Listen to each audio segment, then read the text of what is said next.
Luluto po ako ng ginataang tilapia, guys.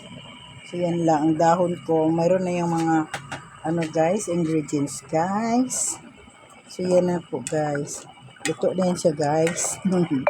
So, yan, guys, ang ginataang tilapia, guys.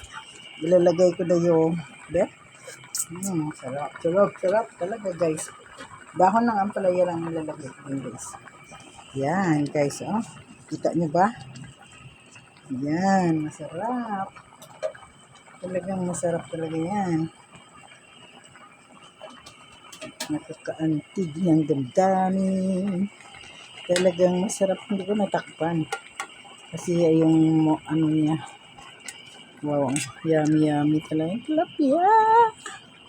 Ginataang tilapia ang aming ulam sa dinner.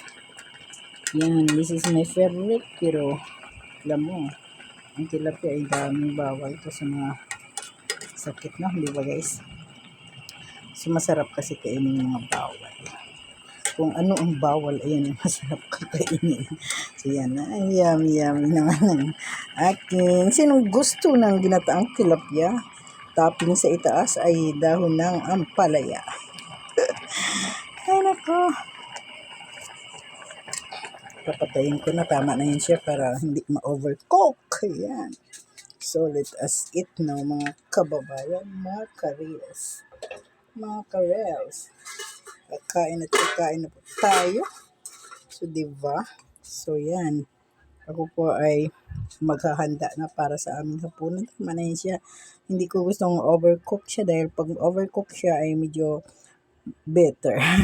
Better and better. Okay, thanks for watching and watch for more, guys.